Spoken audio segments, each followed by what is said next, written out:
Este programa é livre para todos os públicos.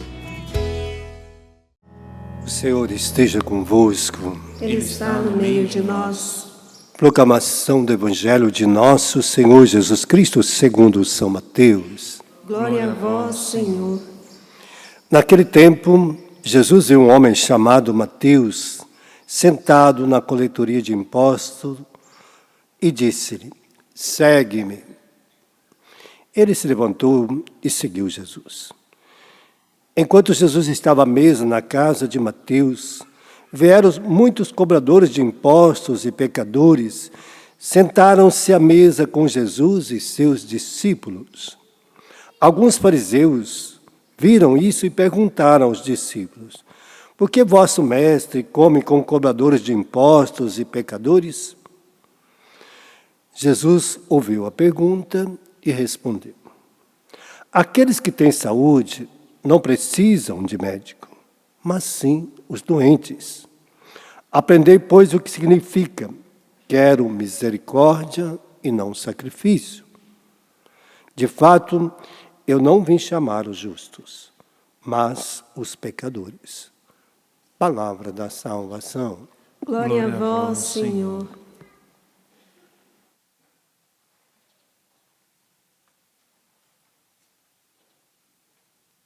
Creio que muitos de nós, eu estou aqui por quê? Porque Jesus me chamou, Se Ele não tivesse me chamado, eu estava na minha vida velha até hoje, Estava lá na coletoria de impostos também, A gente é danado para sentar em algum lugar e viver a nossa vida ali, Uma vida pagã, uma vida pecadora. E aí todo mundo sabe, Por isso que quando a gente conhece alguém na cidade, a pessoa pergunta: quem é fulano? Você conhece fulano? Conheço. Aí a pessoa vai falar quem que ele é, Quando você vai contratar um empregado,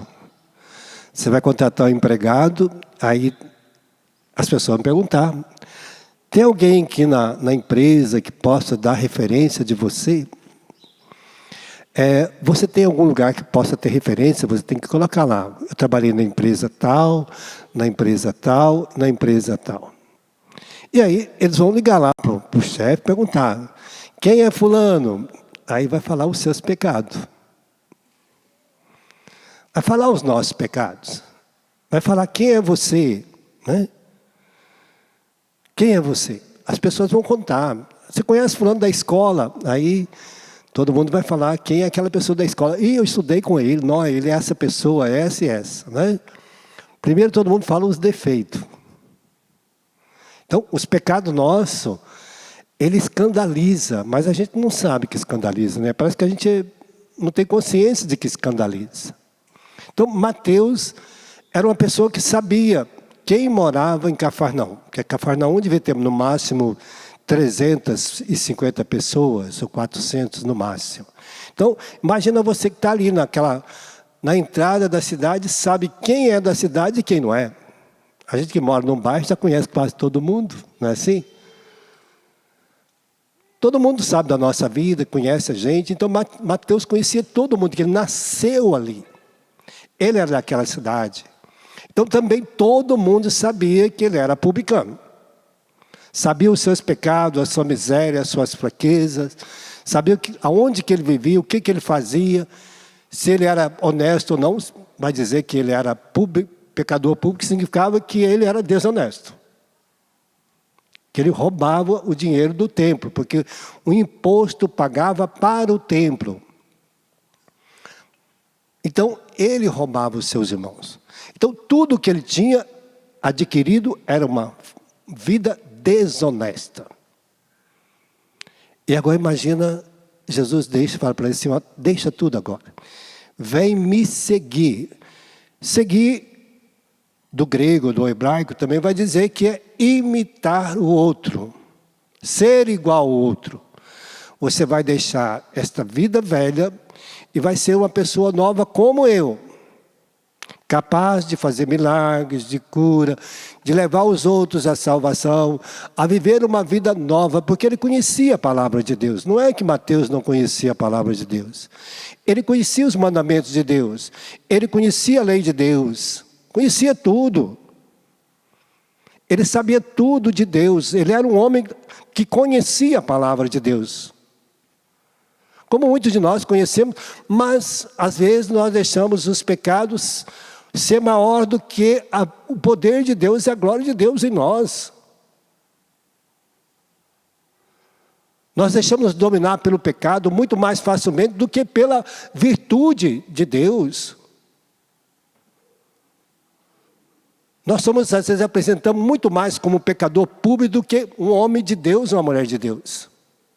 Às vezes as pessoas veem mais os defeitos, os pecados nossos, do que as virtudes do céu que está em nós. Porque nós mostramos pouca virtude e mais os pecados. Se as pessoas apontam os meus pecados, é sinal que o meu pecado está maior do que a graça de Deus na minha vida. Eu tenho que saber disso. Se o outro fala para mim, olha, você está fazendo isso está machucando, aí você tem que mudar, peraí, meu pecado está maior do que a graça. Se a esposa fala, meu marido, você está muito chato, não é para você ficar nervoso, é para você mudar, largar de ser chato.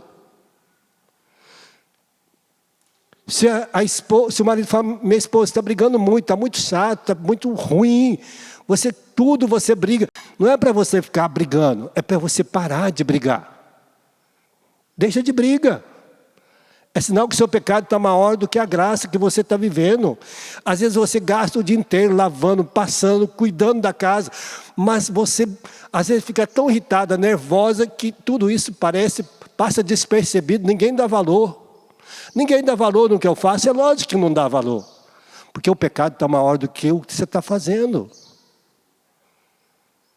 Às vezes o que nós fazemos de graça para o outro é menor do que o nosso pecado. Por isso que os outros olham o nosso pecado. Mas se a gente faz as coisas boas para os outros também, eles vão perceber, nossa, como essa pessoa me ajuda, como ela é prestativa, como ela é caridosa comigo, como ela me ama, como ela me respeita. Todo mundo também valoriza. Então, Mateus era essa pessoa. É o que nós fazemos às vezes, nós ficamos olhando o pecado dos outros e não corrigimos o nosso. É fácil sentar num lugar e apontar o pecado de todo mundo. Você é isso, você é aquilo, você faz assim, você faz assado. Mas não olha o pecado que está em ti. Jesus disse, corrige primeiro o cisco. Tira o cisco que está, a trave que está no seu olho, para tirar o cisco que está no olho do teu irmão. É assim. Então, quando Jesus chama Mateus, a primeira coisa que ele vai fazer, vou salvar os meus irmãos pecadores. Então ele trouxe todos os pecadores que andavam com ele para encontrar com Jesus. Como ele encontrou?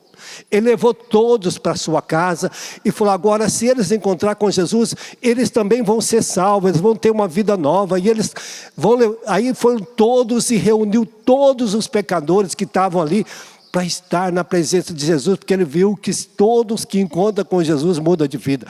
Agora não quer vida de pecador mais. O dinheiro que ele tinha, a casa, os bens, não era dele, porque foi tudo roubado, foi tudo adquirido desonestamente. Ele agora não precisa mais disso. Eu preciso agora de paz, e a paz só está em Deus, a paz está só na dignidade, na honra. E agora eu não quero mais ser pecador, não quero mais viver de coleteria de impostos, não quero ficar ali mais roubando as pessoas, sendo desonesto, prejudicando o outro, não quero mais isso para a minha vida. E aí ele vai mudar. Ele vai mudar, vai ser um homem novo. Então, hoje Deus está passando e dizendo para mim, olha, se alguém está reclamando de você por causa de um pecado, por favor, largue este pecado de lado. Largue esta vida de pecado. Vem seguir a Jesus. Mudar de vida significa abandonar o pecado para ter uma vida nova. Uma vida nova em Deus. É o que Mateus fez. É o que Jesus está nos convidando. E aí São Paulo vai dizer, o que eu preciso? Ele vai dizer, eu como prisioneiro no Senhor, exorto-vos a caminhar de acordo com a vocação que recebeste. Ser vocação de mãe, de pai, de filho, de consagrado, de padre, de religioso, de religiosa. Qual é a sua vocação em Deus? De ser santo, santa. Eu não tenho outra vocação, nem você. Essa é a vocação nossa. Nós não somos chamados pecadores públicos. Essa não é a nossa identidade.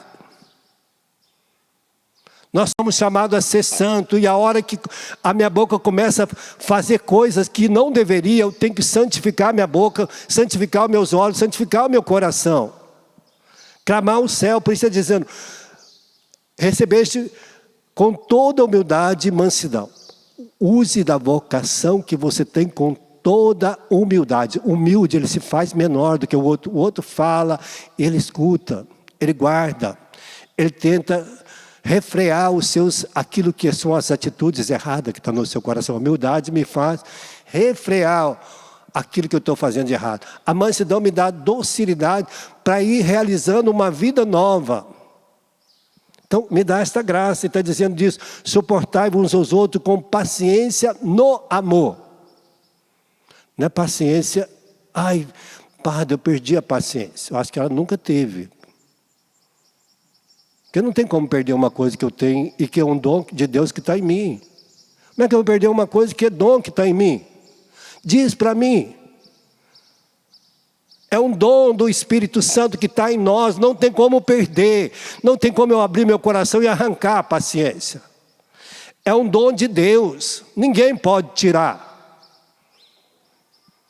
Mansidão é um dom de Deus, ninguém pode tirar.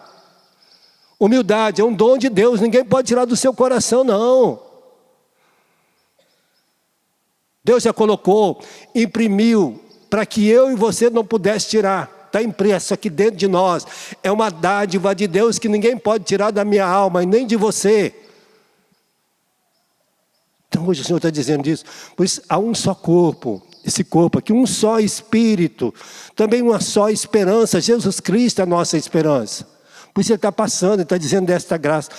Qual for chamado um só Senhor, uma só fé, um só batismo. Não adianta as pessoas mudar de igreja, pode ir para onde quiser, pode enfiar dentro do mar, pode enfiar dentro do rio, não vai resolver nada. É só um batismo.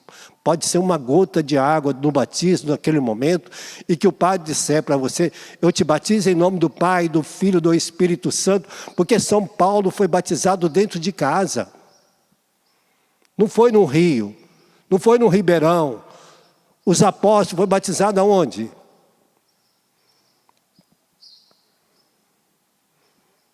O povo de Deus foi batizado passando no mar, morto a pé enxuto.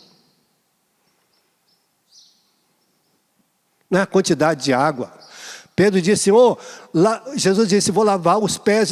Pedro disse, não, lava por inteiro. Ele falou, não. Batismo foi só lavar os pés. Jesus disse, não precisa. Uma gota de água. É a redenção, é o poder de Deus. Então nós temos que ter essa graça. Por isso ele está dizendo, Deus te escolheu, te chamou para... Cada um nos deu um serviço, nos fez um chamado para a gente deixar a nossa coletoria de impostos, coletoria de pecador, para viver uma vida nova. Agora nós vamos chamar os outros que eram pecador conosco a converter-se, como Mateus fez. Agora vão, meus irmãos, se converter agora ao Senhor, porque Ele é a glória de Deus. Ele é a nossa salvação e pronto. E aí Mateus vai sair, evangelizar, vai escrever o evangelho que nós temos. Depois ele vai para a Pérsia, vai sofrer o primeiro martírio, arrancar os olhos de Mateus. Deus curou os olhos de Mateus. Ele foi para a Etiópia depois, evangelizar. Então, à medida que nós vamos andando em Deus, Ele vai nos curando, vai nos trazendo a glória, e até mesmo dando vida nova a cada um de nós. Esse é o convite. Deixa a tua coletoria de impostos. Venha ser um homem novo, uma mulher nova em Deus. Quando você vê que o pecado, alguém está te apontando o seu pecado, começa a despertar no teu coração. Eu preciso mudar. O meu pecado está escandalizando. Está sendo maior do que a graça de Deus no meu coração. Fechamos nossos olhos por um instantezinho, né? Vamos pedir essa graça hoje. Deus nos trouxe aqui para nos tirar da coletoria de impostos, daquela vida velha, daquela vida que nós ficamos, às vezes reclamando, perseguindo, fazendo mal, às vezes destruindo, às vezes brigando com o outro por causa de situações de fraqueza. Que o Senhor nos dê esta graça no dia de hoje, de deixar a vida, tudo que nós fomos adquirindo, para viver esta vida nova em Deus, para ser este homem novo em Deus, esta mulher nova, este consagrado novo, este padre novo, este pai novo, esta mãe nova, este filho novo, este namorado novo, esta namorada nova. Nós queremos viver assim, este cantor novo, os ministros novos, nós queremos viver. A cada dia Deus nos dá esta oportunidade. Nos dê essa graça, Senhor, no dia de hoje, porque nós estamos aqui e o Senhor passa nos convidando. Vem e segue-me. Jesus está dizendo, vem e segue, significa, vem ser como eu. Ser um homem novo, um filho novo. Imitar Jesus é deixar todas as riquezas do céu morar em nós e espalhar ela para os outros. Obrigado, Senhor, por mais esta graça que o Senhor nos concede.